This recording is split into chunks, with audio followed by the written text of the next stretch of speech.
Hello world, I'm Chris Pirillo, and this is the Locker Gnome Daily Report, or TLDR for short, your daily dose of tech news, gadget views, and other stuff you geeks can use. I don't know if you guys caught my live unboxing and initial impressions of the Surface with Windows RT, but it seems that my experiences were mirrored by many others. I've got a full review video forthcoming. It's going to be as brief as I could possibly make it. Suffice to say, yeah.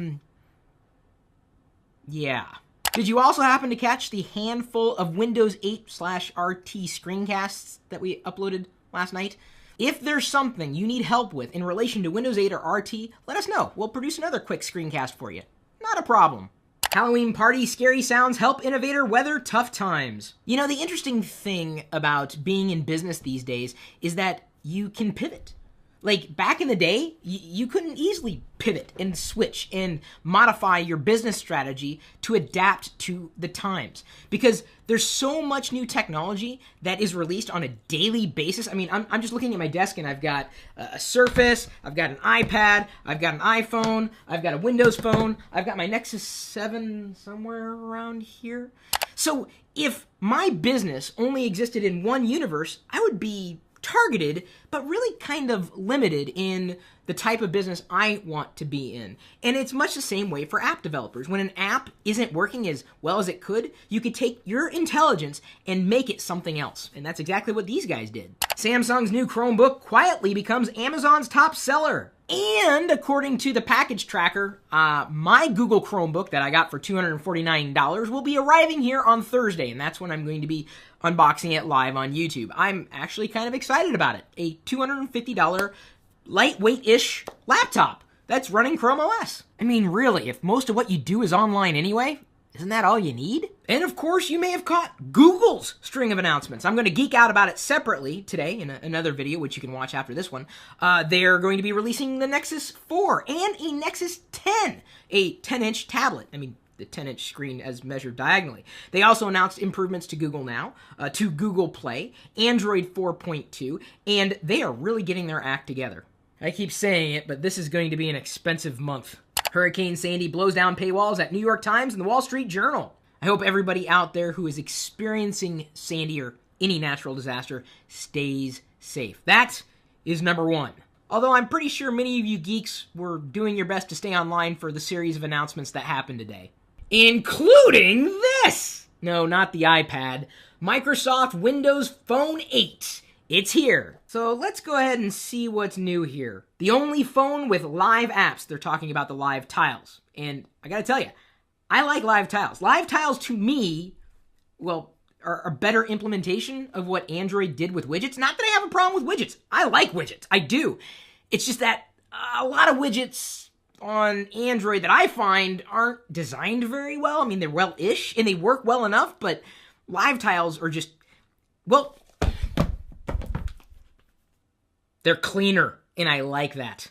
And according to this, the Windows Phone Store now has 120,000 apps for you to choose from, including Angry Birds Star Wars and Cut the Rope Experiments. There's also now Kids Corner, which is basically a way that you can share your phone with your kids. I think it's a pretty intelligent addition to that. A new feature called Rooms. So Rooms allows you to create private groups of people who have Windows Phone 8, like your family member's best friend or fantasy football league, and easily connect with them. Chat, share calendars, shopping lists, or photos. Sounds like a better version of Apple's Messages. Data Sense. The new feature helps you surf more and do more without worrying about going over your data limit. Wallet and NFC, and an always-on premium Skype experience. Their partners are Nokia, HTC, and Samsung. I promise you this, I will unbox a Windows Phone 8 live on YouTube for you as soon as I figure out which one I'm going to get a hold of or which partner I'm going to work with.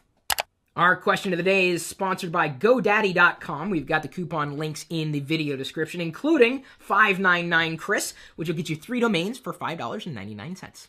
And the question is, why are there ads in Windows RT and Windows 8?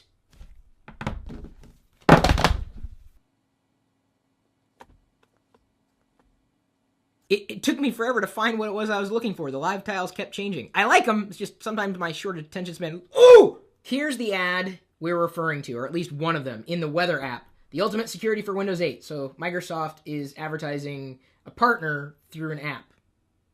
A default app. I don't know why they're running ads in default apps. Because they can. It's a way to drive up impressions, which is a value for the advertisers. But it just makes me kind of wonder why. I mean, ads aren't bad, but why? In an OS like this, they just don't seem to match. I mean, I'm reading a weather app and looking at an ad for the ultimate security for Windows 8. Well, to me, the ultimate security for Windows 8 is running Windows RT, which only allows me to download programs or apps through the store. I mean, why would I have to worry about security? Why would I have to worry about installing malware? Why is Windows Defender running on Windows RT if I don't have to worry about malware? I'm going to go ahead and record my thoughts on today's Google announcements, and believe me, they are overwhelmingly positive. So be sure to tune into that. And thank you once again for sharing our content with others, whether it's this video, other videos, the content that we do on LockerGnome.com. If you retweet me on Twitter, because you can't retweet me on Facebook, we appreciate the support. And we love you. We'll see you later.